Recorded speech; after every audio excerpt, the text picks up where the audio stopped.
This is Saturday Morning Mysteries. And we're your hosts, Alexis and Grace. Hello, good morning, and welcome to another episode of Saturday Morning Mysteries, where we're your hosts. I'm Grace. And I'm Alexis. And we are in our 3-month-long holiday arc. Like how we both just did the... We did an arc shape with our hands for those watching on YouTube. Quick plug for our YouTube, Saturday Morning Mysteries. You can see our faces. You can see images from the shows. From the shows. Yeah, I feel like that would be like a thing. I feel like British people would say froms. They had S's on a lot of... From the shows. From the shows. Yeah. Anyways, sorry for anyone who's English and listening to this and we just offended and they're turning it off already. Please stay. We won the war. Like we like to say, we won the war. We can say whatever we want. Yeah.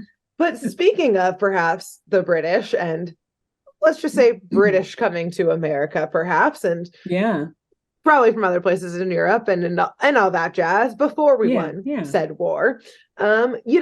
What could we be talking about? It's Thanksgiving. And that is our November arc. So for those just joining, usually we do different shows.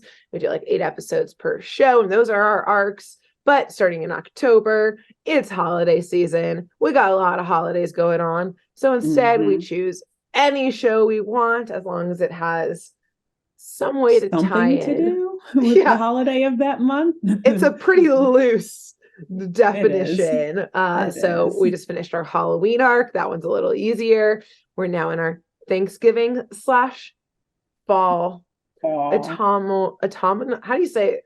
Autumnal. I think you said it right the first time. Damn it. Our autumn vibes. Yes. Season. And today Alexis will be telling us a Thanksgiving / fall / whatever she ties it into November. Thank you. That word. That she's gonna do that with her episode today. Yes. Whatever that thing is. Let's take it away. Thank you. I shall. It's funny too, because I feel like it was last week when we were plugging that we were getting ready to start Thanksgiving. We were like, maybe we'll shift it to just fall theme / Thanksgiving, because it's kind of hard to come across like explicitly Thanksgiving themed cartoons that also I mean, I guess there's like Charlie Brown and stuff like that, and like there's other stuff, but that doesn't really fit into the Saturday Morning Mysteries sort of vibe. But nonetheless, I do actually have a pretty Thanksgiving-y episode. Ooh. So I'm excited for this one today, and I'm throwing it back with a massive classic. I'm talking one of the granddaddies of animated, like Saturday morning / just like animated shows.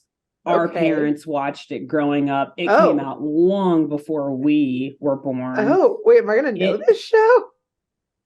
I'm sure you've heard of it, but I don't know if you've ever watched it, because to be honest, I've hardly even ever watched it. Oh, okay. But I'm very familiar with the main character because he is a creation of Hanna-Barbera. Okay. In what was their second series ever created. Whoa. Wait, what was their first series? That's fascinating. First series? Damn it. I almost wrote it down. All right, it's fine. Doesn't matter. Whatever. It's like Riff Raff something. I don't know. But this was the second show that Hanna-Barbera Productions ever made. Okay. And it is called The Huckleberry Hound Show. Is this the Basset Hound? He's a Coonhound. Yeah. Okay, a Huckleberry Hound Show. I need to look up a picture of him real quick. This does ring a bell. Do it. I'm going to describe him too in a little bit, but yes, look up a picture of him. Yes. And I was thinking of something else. He's really known for his voice. Yeah, I think I know who you're talking about, the Basset Hound who was like a detective. Yes, that would have also been good. That Droopy. Probably would have matched Droopy. Yeah, that would have matched our theme more because he's a detective, but no, from the Wikipedia page on animated cartoon Thanksgiving shows, I couldn't see that on there. Yeah, that's fine. This is like exploding my mind right now. Yes, I do know this dog. Yes. And so if our parents are listening, they're probably like, what do y'all know about Huckleberry? How you Oh no, doing? Come shit. on. Yeah. Oh, but let me tell you. Wikipedia knows. So now I know quite a few things And about now I'm Huckleberry about to know. Hound. Yes. So this episode is from season 2, episode 2 of the Huckleberry Hound show. It is called Grim Pilgrim. So again, right on brand with our Thanksgiving themes. And get this, it aired on September 21st, 1959. To us, that seems like so long ago. I'm like not going to 1959? 59, 1959. This is so dumb. My immediate reaction was like, they had colored cartoons. Huckleberry Hound's blue. How'd they do that? How they make him color? I mean, it was only the second Hanna-Barbera series, so it's not, I mean, it was still pretty new, probably. Yeah. I mean, but well, okay. Snow White, though, the movie came out in like 1930 something. I mean, that's a good point. Yeah, that's why I was like, this is such a dumb so it wasn't response. actually, yeah. I just had to be honest with you guys. I was like, what? Yeah. But Technicolor came around in like the 80s or something like that. So that was like the more vibrant coloring and everything. But they had animation. But also the fucking Stone Age Grace. The Depression. The Depression. Wow. Yeah, they couldn't afford colored pencils back then.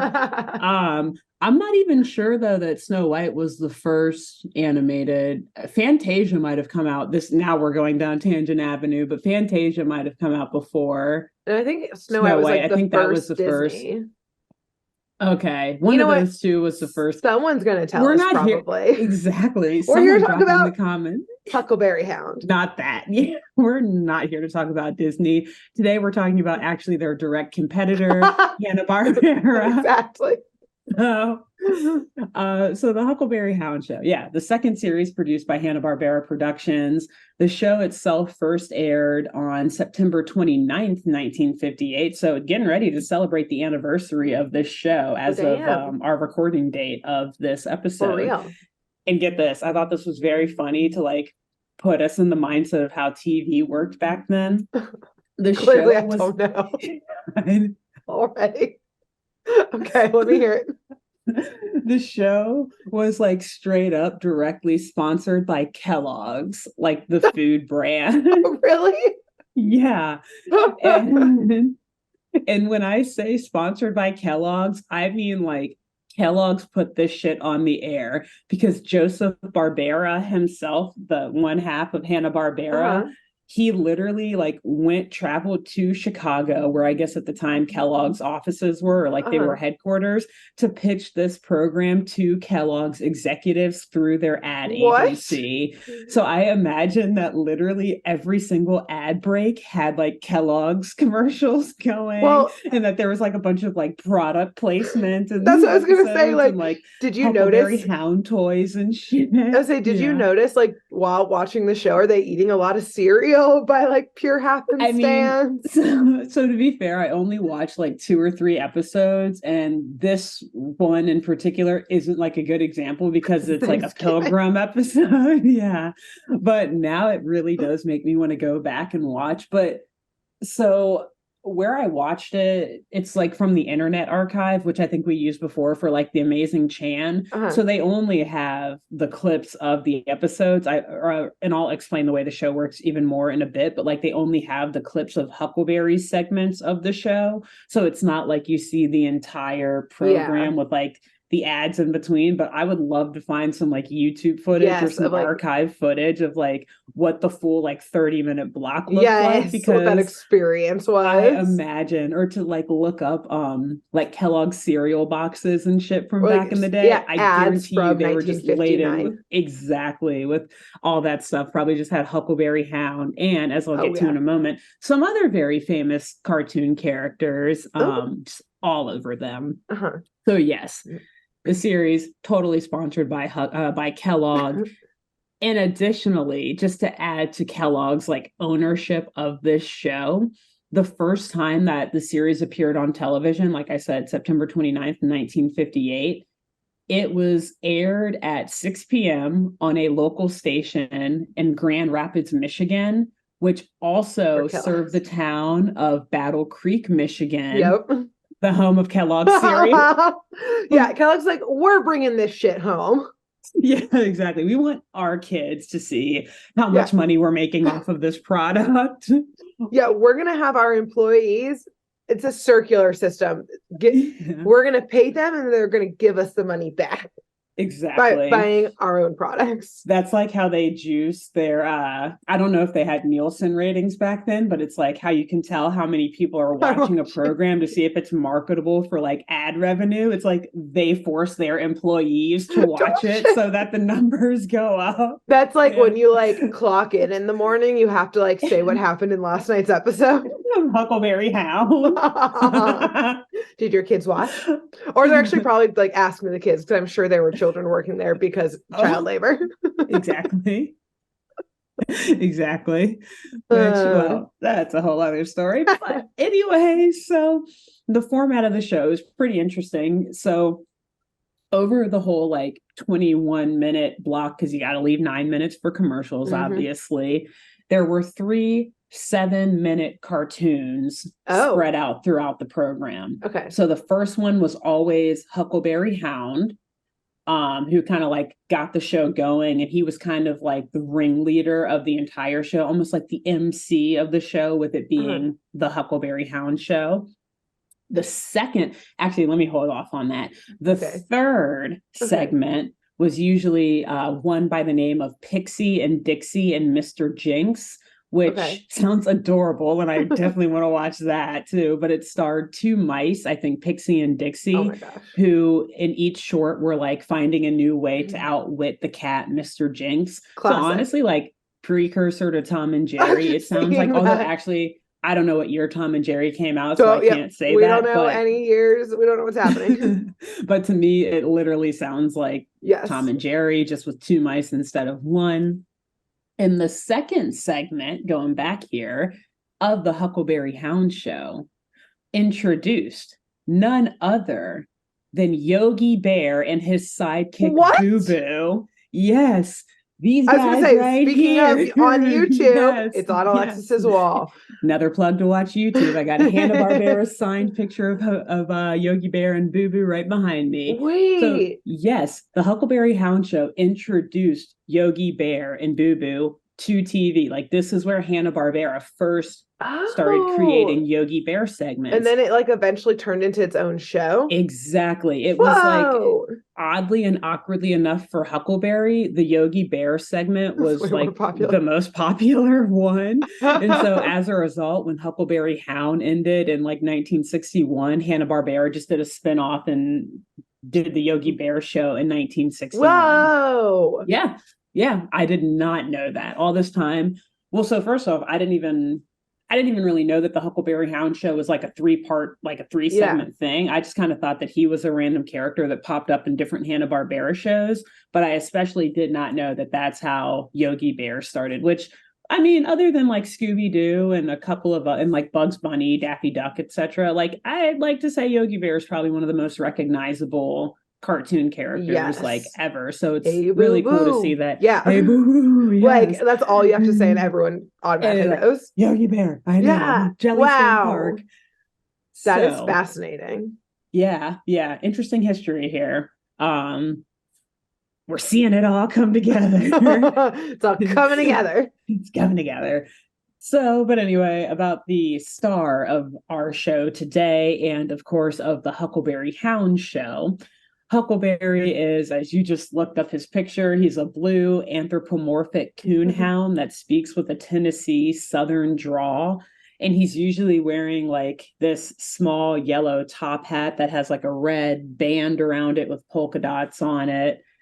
And in his show, or in his shorts on the show, most of them consist of him, we'll call him Huck kind of affectionately, trying to perform jobs in different fields, ranging from policeman to, ironically, dog catcher. All sorts of odd jobs, and almost always with results that backfire in these odd jobs. But in the end, Huck usually comes out on top, either through slow persistence or just sheer luck and happenstance.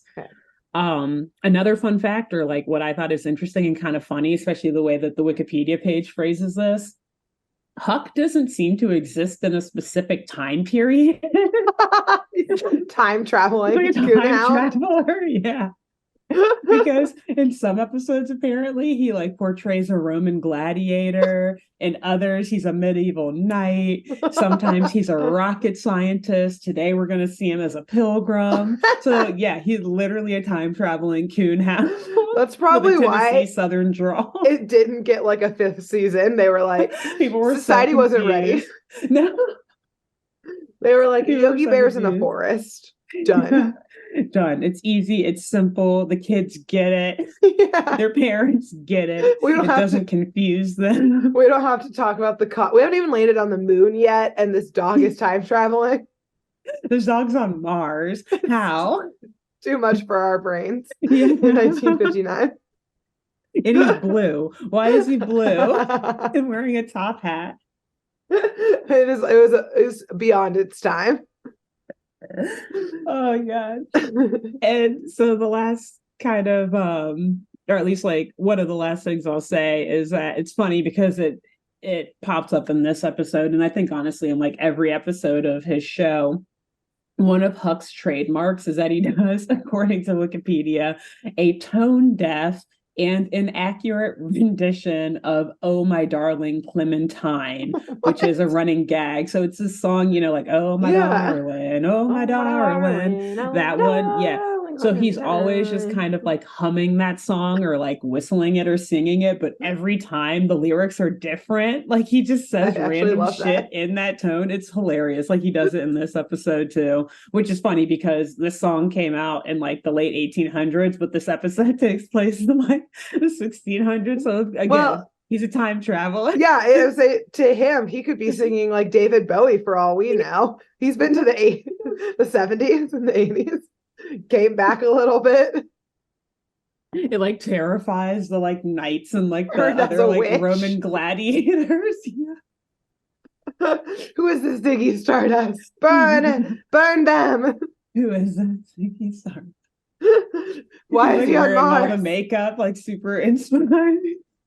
But he's blue, certainly has to do the red and white part of the makeup. Yeah. Oh yeah.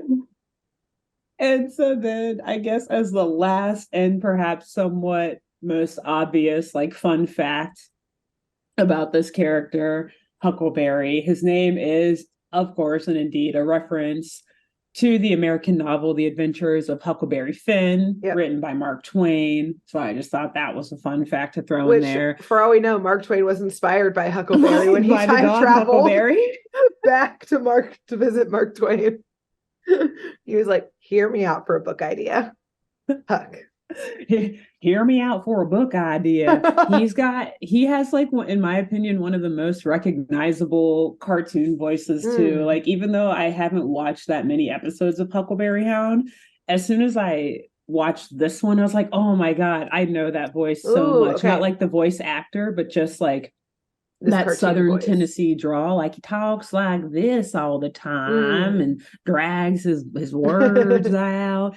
And apparently this is now an aside, but the guy who voiced him, whose name I'm forgetting, but he was inspired by his wife's, this is weird too, his wife's neighbor's accent. His wife lived in like North Carolina or something like that. And he would go to visit his wife. I don't know how marriages worked back then, but he would go to visit his wife and her family in North Carolina, and he would talk with her neighbor, and he had this like Southern drawl and talked like this all the time. Funny. And so that's what he used like as an inspiration for Huckleberry. And I guess if our parents are listening or aunts and uncles, anything like that, you may be familiar with him, but also apparently his voice is very similar to Andy Griffith and the Andy Griffith Show too. Cool. Something like that, which was also inspired, I think, by either like a Tennessee or like North Carolina kind of like hillbilly Southern voice. Yeah. So anyway. Also, I love the idea that we're just like the only people who could be watching in that age group are our aunts, uncles, and parents. Like no one else over 50 has discovered our show unless they're related to us. related to us. I like to think otherwise, but yeah, But we it's always probably pose it that true. way of like, Yeah. not like, oh, so if you were born in this time area, we're like, only these people related to Oh, us who are our elders will know. my bad. Anyone watching or listening who is over 55 years old, May know. you may be familiar with Andy Griffith and or Huckleberry Hound. My bad. Not just our aunts, uncles, and parents. So, okay, that's enough about the background of this show, how amazing it is, how historic it is for cartoon history. Let's talk about this episode. Again, it's called Grim Pilgrim. So, and actually, okay, one last thing I will say. Grace in the past has already done a great recap of like the Mayflower and Plymouth Rock and all of that. So I suggest go back and listen to that episode from, I think, our last Thanksgiving arc where she talked about all of that, because I'm not going to get into the history of everything today. We've already gotten to cartoon history. Exactly. That's what I was more focused on today. The cartoon history, not the actual real world history. Although Huckleberry's a time travel, as far as I know. He is real. He could have been there. Yeah, we don't know. So the episode, though, it takes place in, of course, Plymouth, Massachusetts. And all we see are just a bunch of rolling hills here covered in snow. The trees are barren. And as the narrator for the episode explains, life for the early pilgrims is indeed very grim, where each day is a constant struggle for survival and a constant struggle against Mother Nature. Also, and so parents just came back from war 10 years ago. And then it's like traumatized every day is a struggle. And you're like having their like newborn, like their children watch it. Like, damn, Hanna-Barbera. That, like, I just put it lightly what the narrator is saying. He's like alluding to like starvation, like how terrible and hard it is for like is life all true, out here. But like, damn. Geez. Like, dude, this is a children's show. Chill. Ease back a little bit. Grim. They were, and you'll see even more so in a bit about how just wild TV was back then, the things that they could put in cartoons. Oh, God. Okay. So in the middle of this barren, hilly town of nothingness rests a single log cabin, totally snowed in and isolated. But living inside of this isolated log cabin is Alden Huckleberry, as the narrator calls him, aka Huckleberry Hound's Pilgrim alter ego, time-traveling Pilgrim alter ego. Giving Wishbone vibes. It is all Wishbone. I wish that was a cartoon so we could talk about that show. Favorite show of all time. Good. Anyways, so Huckleberry in like, total Wishbone fashion. He's donning like the classic stereotypical Pilgrim fit. You know, like what you think of, the brown like suit with the buckle and like the hat with the buckle on it and everything. And he's carrying a musket. He bravely exits his cabin in search of a feast to enjoy on this cold, snowy, brutal day in Plymouth. And always up for a challenge and ever the positive thinker, Alden, or Huckleberry, joyfully treads through the snow while humming, of course, Oh, My Darling Clementine, which I mentioned earlier, did not come out until the late 1800s. So if there were any other people like around listening to him, they're like, what is this witchcraft? What is this devilry? What is this music? This devil music. Burn him. For warmth in this grim winter. Yes. How dare he bless our ears with such beautiful noise. Burn him at the We're stake. miserable. Yes. So Alden Huckleberry makes his way towards the forest in search of game, in particular, the wild turkey. And as he approaches the wooded area, he becomes more vigilant, using his self-described stellar pilgrim skills to search high and low for these vicious, cunning, evil birds, evil fowl, which, like, we're going to shit on turkeys a lot today. We've done it in the past, I know. We're going to keep that going today because these motherfuckers are evil, okay? They're, like, right up there with geese in terms of, like, birds that I do not like to be around. Which is so funny. My neighborhood is overrun with turkeys. Yeah, aren't they like they're like mobs of them, right? They're like Yeah, gangs. they literally the gangs of New York, but turkeys is my neighborhood. We've got the Irish turkey. You've got the American Irish turkeys, you've got the Irish immigrant turkeys. They all The come up and look at Italian each other. turkeys. Yeah. It's looking wild over here.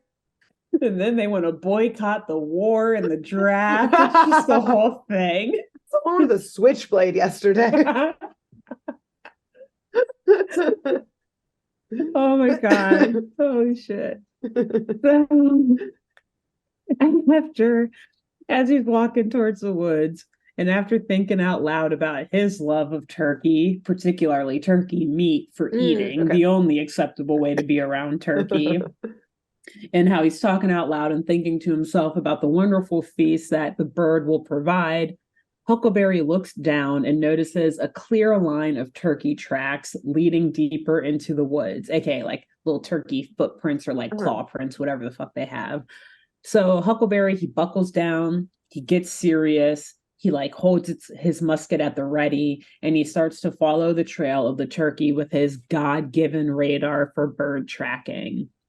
But he's almost a little too in tune with this tracking radar that he has, and he spends too much time looking down and like straight ahead rather than kind of like looking around him, because he ends up walking right by a turkey that's standing right off the main trail and just kind of like staring right at him, right at Huckleberry as he's like power walking by. Okay. I will also say another trademark of Huckleberry Hound is that he's not the sharpest tool in the shed. Okay, clearly.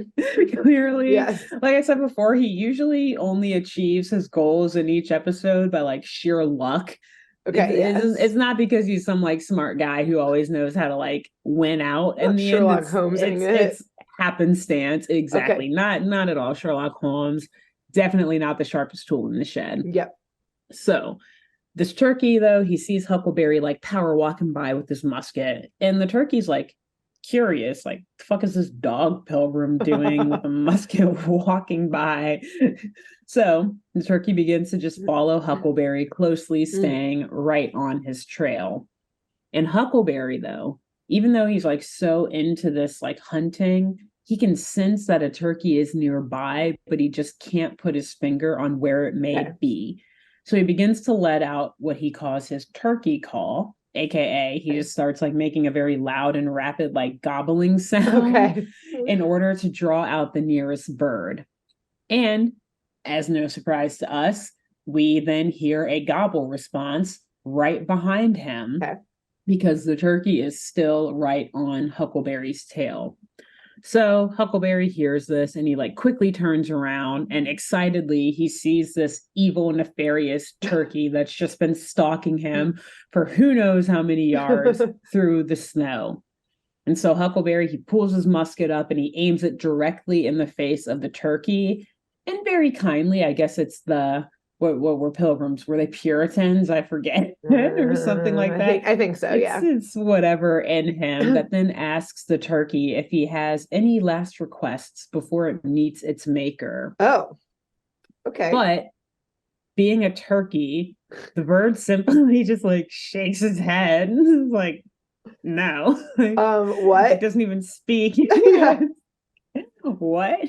Gobble, gobble? Just gobble, gobble, gobble. And it just stands there, literally looking straight into the barrel of this musket that Huckleberry is pointing right at its face.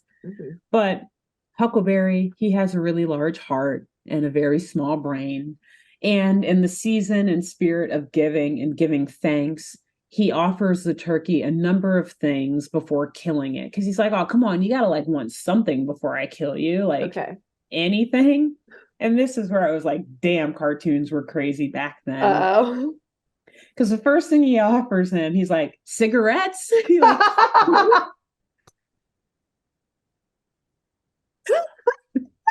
Not only sponsored by Kellogg's, sponsored by Marlboro. Yeah. Philip Morris. Oh my God. He literally pulls out a whole pack of cigarettes with like one of them sticking out. So you can like, you see the whole label and everything. To be fair, it's not actually like Philip Morris or anything. It's But some still, like, generic whatever. But like it's it a says like cigarette. mild Kid show. cigarettes, all of that on it. And he's just holding it straight up to the camera, like, here, take a cigarette. Cut Yeah. to someone in like Battle Creek, Michigan, being like, "Hey kid, by the way, hand me a cigarette while you watch this show." And the small child's like, "Here you go, mom. Here you go, dad." Yeah. Like, Yeah, exactly. I actually almost wonder, well, maybe that's a research project for another day, but if Kellogg's Kellogg was make- like, yeah, or like what ownership stake they had in like Philip Morris or whatever back my then. God. I don't know. Anyway, so yes, Huckleberry offers him a cigarette, which I just think is fucking hilarious. That would never happen in a cartoon. Today, literally, if you start like a Netflix episode, like it will say, like, give the warnings at the top, and then it will say tobacco. Yeah, like this depicts smoking. Like shit gets rated like PG just for the like a cigarette being in it, which is insane also if you ask me, but like whatever. But like I guess compared to this time period, this is why it no longer happens of kid shows being like, you want a cigarette before you die? Exactly. Kid. And also, yeah, thinking like as a kid realizing, yeah, when you die, like you ask for a cigarette. It's not even just like showing kids cigarettes, it's like implanting it in their mind. Like, I just need a cigarette before the stressful thing happens. Exactly. Damn. Some integrated marketing. It is. So yes, he offers him cigarettes, and then after that, he offers the turkey a blindfold. And then after that, it is dark, and after the turkey turns both of those things down. I'm sorry. Huckleberry is like, well, anything there, you want at least one last chance to make your peace. Anything. Cigarettes and a blindfold. Yeah. Nice. But this frustrates Alden Huckleberry that the turkey doesn't want any of this stuff because, like I said, his Puritan heart, he feels like it's difficult to kill something without, giving it mercy or at least like putting it at ease or at peace first. Okay. And because all this time that he is offering this stuff to the turkey and pointing his gun in its face, he's looking directly into the turkey's deep brown eyes. And he's like, man, I can't kill you if you're just staring at me with those deep eyes. How am I supposed to do this? So he makes one last plea for the turkey to at least put on the blindfold. And he shows him even. Huckleberry puts the blindfold on himself. Like, see, you just put it on like this, and then you can't see anything at all. It'll make it so much easier. Which again, dark. So dark. And also like the psychological, like, look, I can't look into your eyes while I murder you, so put a blindfold on so I don't have to look into your eyes. This is for me, not for you. It's like textbook sociopathy. Yeah. You should dehumanize you so I can kill you. Yeah. Damn, Huck. Damn Huckleberry, man. Huck is savage. From Alden Huckleberry. But while Huckleberry is blinded, while he's demonstrating how the blindfold method works to the turkey, this evil mofo of a turkey, he sneaks the musket out of Huckleberry's hand and shoots him directly in the face. I thought you were just going to be like, the turkey walked away.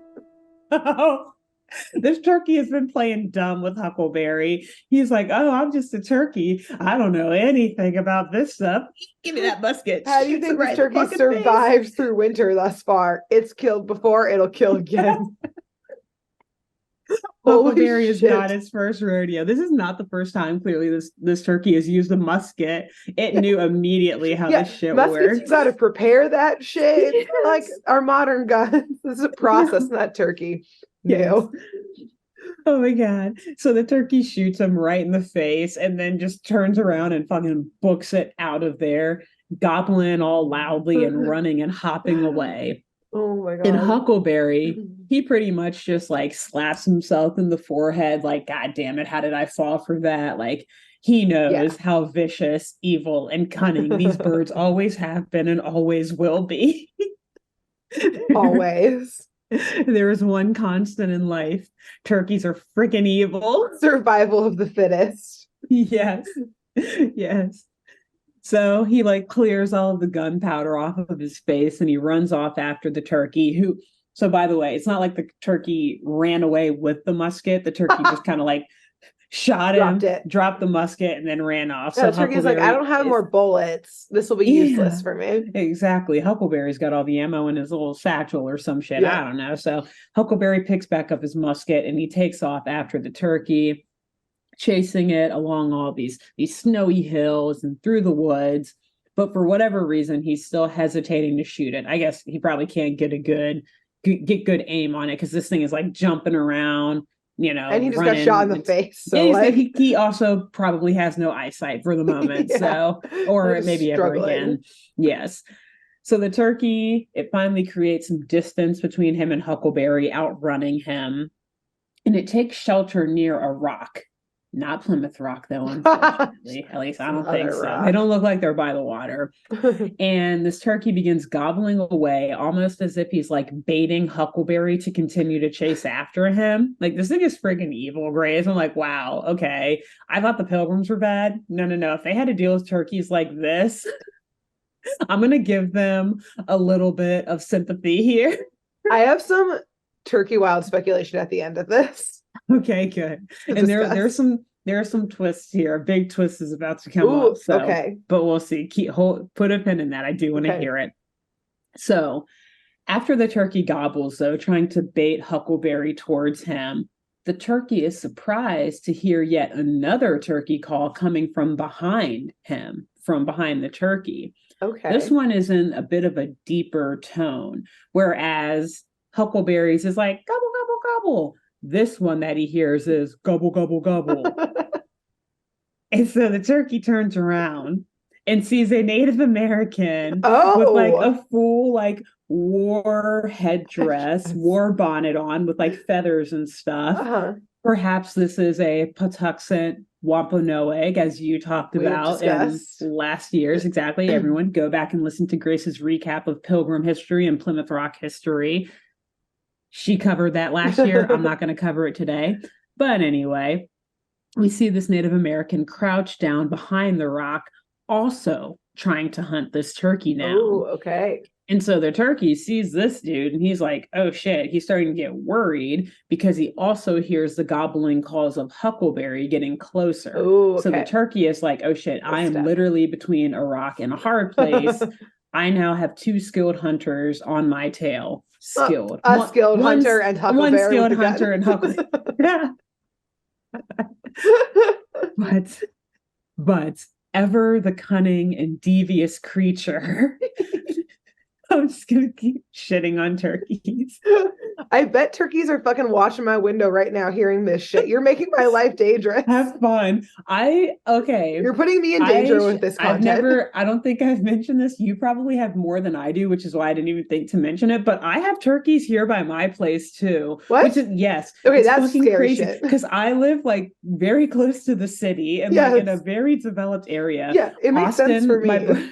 Austin, my brother, was in town one time and he and I were like walking along the paths in my building. And thank God it's fenced off from like the wooded area behind me, because he looked over while we were walking once and he was like, there's a fucking turkey. And I was like, what? And I looked over. Survival of the fittest. Those turkeys know how to use guns. Yes. Dude, if they knew how to climb fences, we would be done. Dude, they fucking do. They get on the roofs out here. Oh, shit. Yeah, I've seen them jump off of the roofs in my neighborhood. Turkeys can do wild shit. They like glide. Yeah. Watch out. Good thing you're moving soon.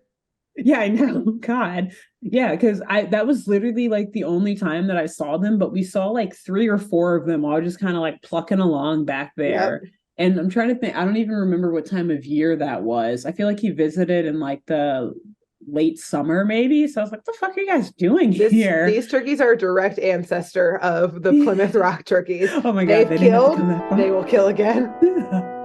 Get the fuck out while you can. Anyway, so yes, the turkey though, in this case, it realizes that, yes, it's got 2 hunters, a hunter and Huckleberry on its tail, but it realizes that it now has the power to turn these opposing hunters against one another.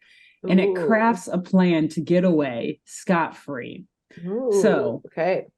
rather than responding to Huckleberry's turkey call, the turkey, he allows Huckleberry and this Native American to just start gobbling turkey calling at each other. And so they're each like hearing each other's very convincing and authentic calls. And it leads each of them to believe that the other is a real turkey. So the turkey is like, okay, cool. Like my job here is done. So he takes shelter, hides behind this rock, while Huckleberry and the Native American, they just keep gobbling back and forth at each other, knowing that it's only a matter of time before one of them shoots or like throws a tomahawk at the other. This turkey's just eating popcorn. Literally like sipping its tea. Yeah. Like, this is just great. Like, front row seat. My feathers are clean. Yes. There's not a care in the world. And just as the turkey suspects, it's not long before Huckleberry fires his musket in the direction of the Native Americans' turkey sounds, convinced that Huckleberry has just scored himself a hearty meal for the next few days.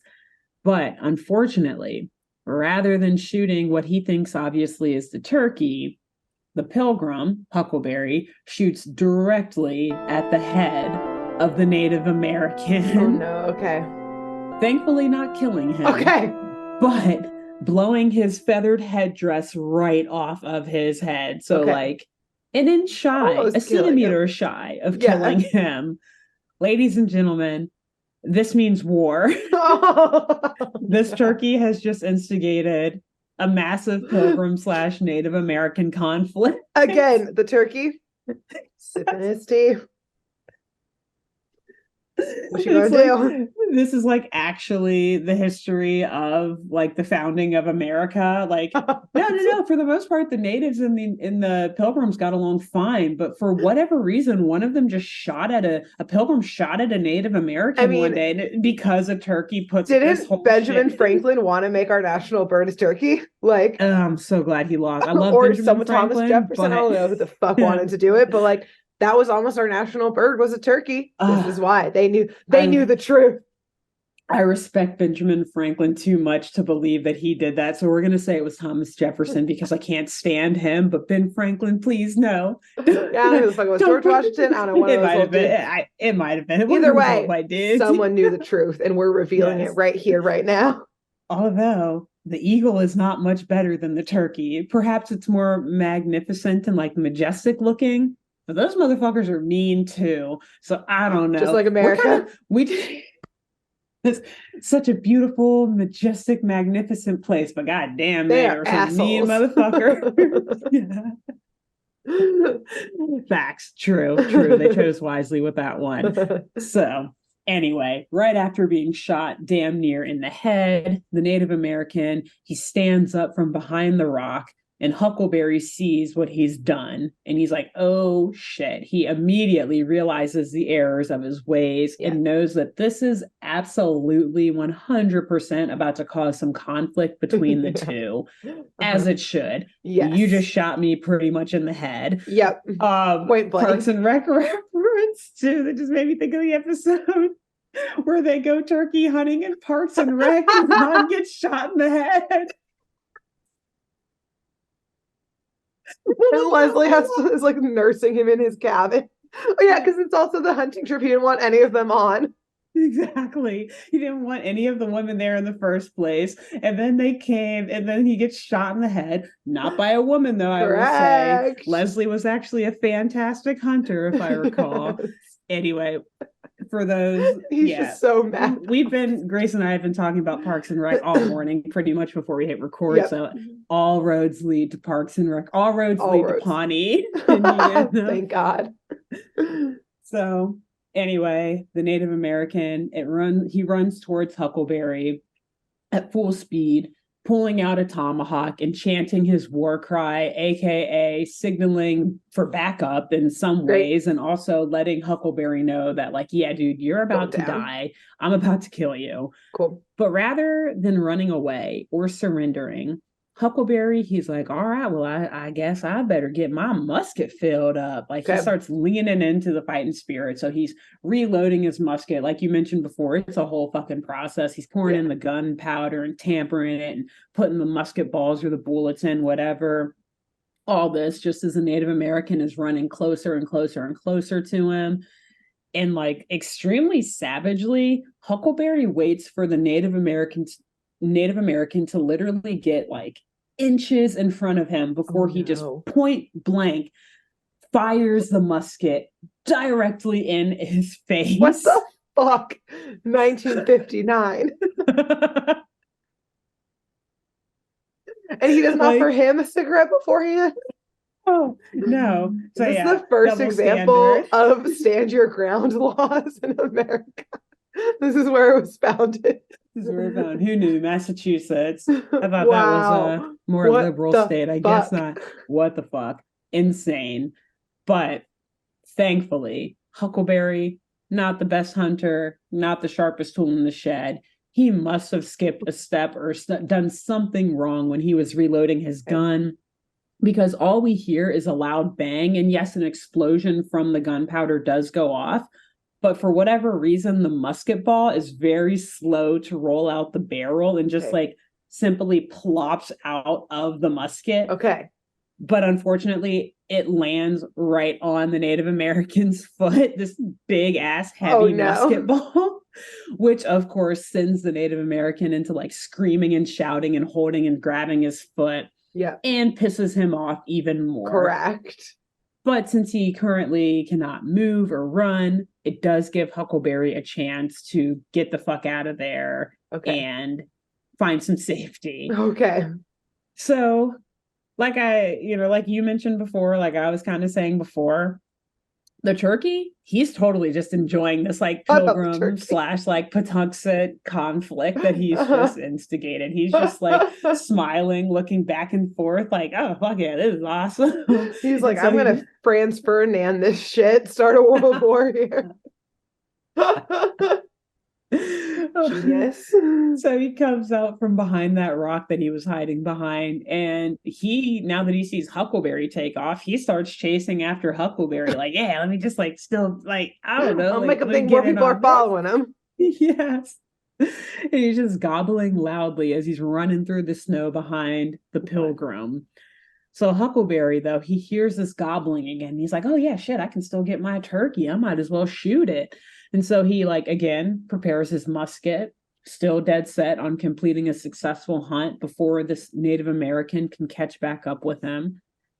And at this point, like we said, the turkey, he's totally fucking with Huckleberry, as if he wasn't before. Now he is even more so. He quickly climbs up a tree and rests on this high up branch.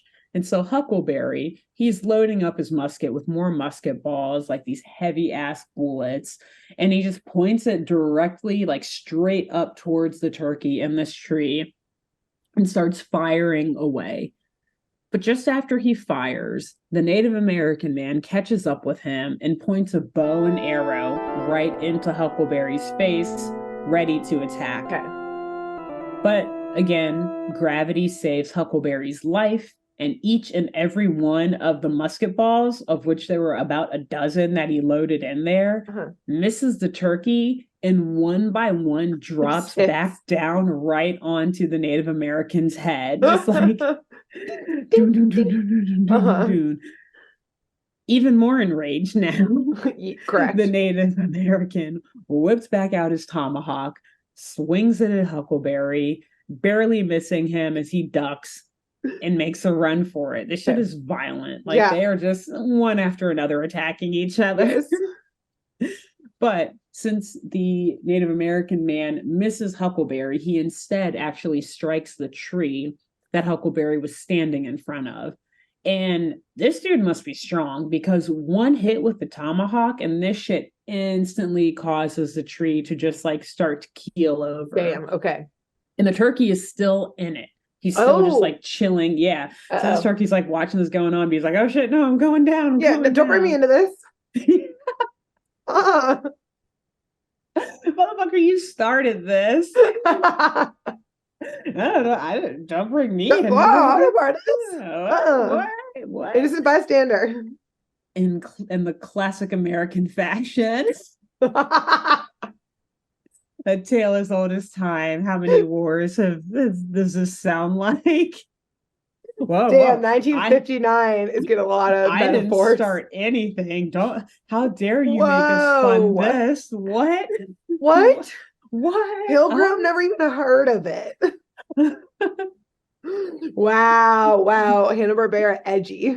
Edgy, super edgy. Edgy as hell. Amazing that they remained as popular as they did for so long. So the tree comes down. The turkey is now trapped under the branches and the bark of the tree, and he is now totally up for grabs by either party.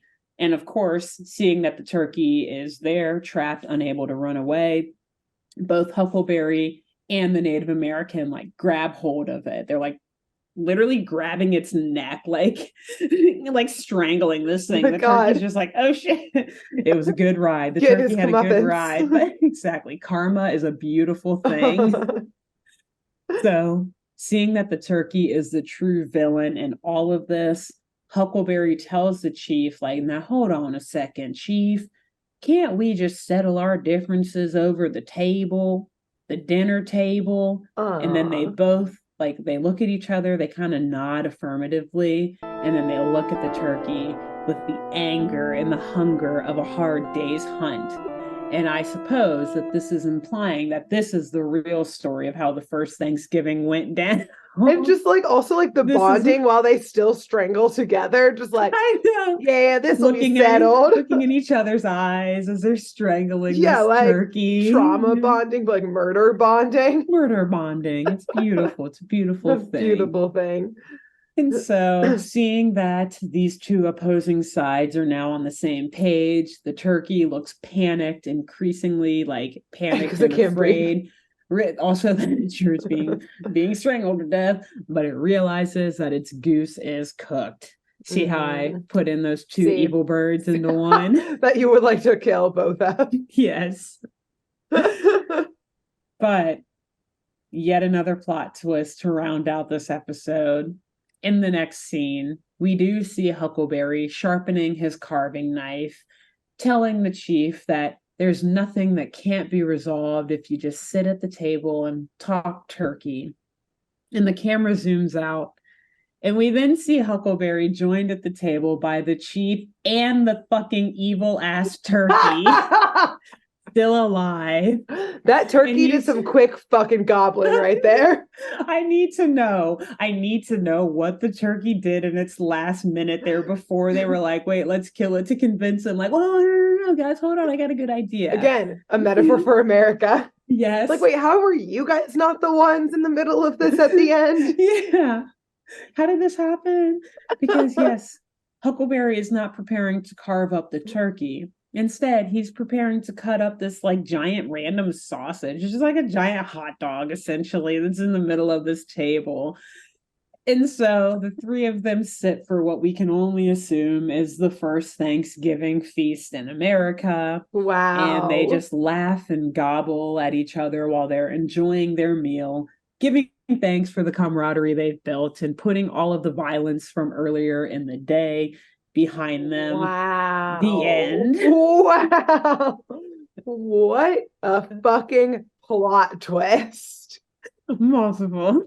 Yes. Holy hell. Insane. I need to hear your turkey speculation though that you had. If I don't even care if the plot twist changed at all. Okay, hold on. I still need to hear. To spend 0.8 seconds looking it up really quick. Okay. While you do that though, I will just say, this episode was pretty short because like I mentioned before, all these episodes are only 7 minutes long. So there's only, so much you can do with it. But that was amazing because it had so many.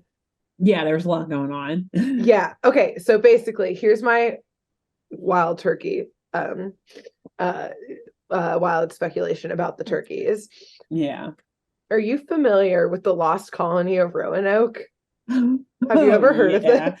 Yeah, with like witches and well, okay, well, never So mind. Go ahead. Yeah. basically, like the long and short is like, yeah, like 400 years ago, it was like something like 120-ish pilgrims, or like, I don't know if they're technically pilgrims or not.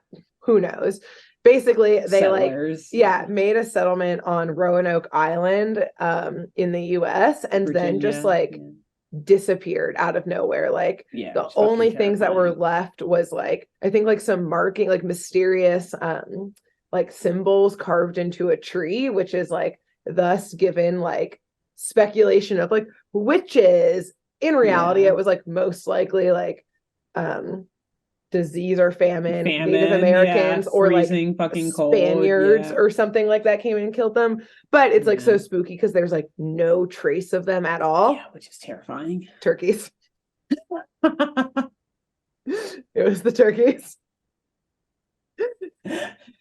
Who fucking did it? They clawed into the tree the mystery symbols to make it seem like it was their talons, to make it seem like witchcrafty and shit. That was the turkeys for Thanksgiving. It on the witches. Yeah. Uh-huh. They were like, motherfuckers want to eat us, we'll eat you. Yeah, because you know that this turkey at this episode's Thanksgiving was sitting there the whole time like, this is a really good time, right? Like counting down the seconds before they could get the fuck out of that dinner where they could have been dinner at any second. Like, this is a tense dinner, I bet. Like, they are not as friendly as we may They're not think. really friends. No, they're just like, they all have a weapon like right underneath the table waiting. Yeah, and they're all just starving and need something. They're like, I don't want to die from starvation. So we have one hot dog. Yeah.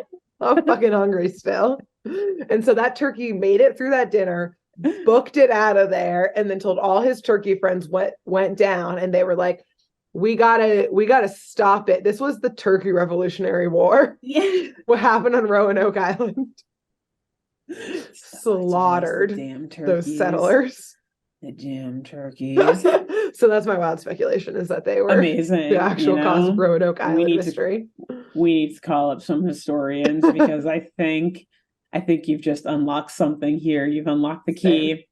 Just saying. And honestly, I would not put it past, I think, was it a gaggle of turkeys, maybe? I don't know. Or I know it's a gaggle of geese, I think, whatever. A mob, a gang of turkeys to frame this shit on witches. Yeah, they've been put like, again, he was literally trying to put the blame on the Pilgrims or the Native American in this episode. Exactly. He knew. They like monitor human activity and stuff to know who the they're like who the political are, geniuses. Yeah. We're on Roanoke. They're like, these Puritans, we can tell, really hate witches. Let's carve some symbols in that tree. Turkeys are the CIA of the animal kingdom. Right, they've infiltrated every aspect. I mean, why do you think they're walking around DC? Just saying. Man, they fucking know. You know the internet meme / conspiracy that birds are fake and are just cameras. Yeah, they're just minions of the turkeys. Turkeys are the only actual birds. Every other bird is like a drone or a camera created by the turkey. This is why a turkey gets pardoned every year by the White House, by the president. They fucking know. They know. The president's like, no, please. I'm sorry. We'll pardon you. I swear. Yeah, exactly. Damn. And the turkeys that we eat on Thanksgiving are the ones that went rogue from the turkey order. So that's like their death sentence. I mean, again, just like America, the turkeys are like, you win some, you lose some. You gotta make some sacrifices. Exactly. They were weak. We're weak. Yeah, they're fucking, like you said earlier, savage. These fucking turkeys. When I was writing this script, I was running out of like descriptive words to use to describe, like vicious, savage, cunning, devious, mischievous, evil. I was like, I can't think. I should have had thesaurus.com up. Yeah, I was like, how many more of these words can I use? Yeah. Damn, I hope the turkeys don't hear this episode in my neighborhood. Yeah, I know. You'll never hear from me again. You. This is why. Yeah. Or maybe me either now. And I know they can hop over fences. Again, thank God you're they moving. haven't yet. Get out of there. Not even closer into the city. Yeah. Ooh, You never we've know. got some problems if so. Wow, incredible work. That was a whirlwind of an episode. Thank you. Yes, I can't wait all to watch credit to it. Hanna-Barbera. Yeah, it's amazing, and yeah, it's Internet Archive. I put the link in our episode tracker so Oh, sweet. you can watch it on there because yeah. Well, I guess it might be on Boomerang or something too. I don't know I if don't you know. still have it. I didn't check, My but free trial, I did that one time. thank God. Yeah. Free trial and then you're out. I live my life. Nice. So Wow, great anyway, work. yes, thank you. That was fun. A lot of history of animation going on there. And we're fully into our Thanksgiving arc now. Yep. So can't wait to hear what episode you are going to do next week. And until then, who should they tell about this podcast? We talked a lot about our neighborhoods in this episode, so I think you should tell your neighbor. I think we've done that before, but in like weird ways of like breaking into your neighbor's house and stuff. Don't do that this time. Don't do that. Just like tell your neighbor nicely. Especially, Yeah. did you move somewhere new? Get to know your new neighbor. Mention Exactly. this. Yeah, in the spirit of Thanksgiving. Yeah, exactly. I know it's So, the holidays. Yeah. Who else should they tell? I think you should tell, I guess, again, in the spirit of Thanksgiving, a lot of folks do like Friendsgiving things this time of year, or like early Thanksgiving meals with family. If you're lucky enough to be doing that, then tell the folks at your Friendsgiving Nice. for your early Thanksgiving feast. Although, how have you not told them already if you're listening to this? Are you guys really tell them then? again. Yeah, right. But yeah, I mean, remind them, maybe is what we should say. Exactly. Put on this episode, it's and some of our others too. Exactly. And all of them. Perfect. Just start from the beginning, the very beginning, episode 1, and keep it running. Don't let people leave your Friendsgiving until you get through every single really episode. long Thanksgiving, and you're welcome. It's like they're there until New Year's. Like, please let us leave. I haven't seen my children in 3 months. You're welcome. Amazing. Well, we'll see y'all next week. Cool. Bye. Thanks for tuning in to Saturday Morning Mysteries. If you enjoyed this episode, please share, rate, review, leave us a like, and drop a comment. We post episodes every Saturday and bonus tune tangents whenever we feel like it. So please subscribe so you don't miss the shenanigans. And if you want to follow us on YouTube, click the bell under the YouTube subscribe button to receive notifications when new videos are posted. And if you want to subscribe to the podcast, we have no idea what you're listening to us on, so just hit the big subscribe button on whatever app you're using. We believe in you. Give us a follow on Twitter and Instagram at SatmornMist, all the abreves, and let us know if you have any episode or show requests by emailing SaturdayMorningMysteries@gmail.com. Thanks to Jenna Kendall for the logo design and to Ava Sakiki for the music used during this week's episode. See y'all groovy kids next week on Saturday Morning Mysteries.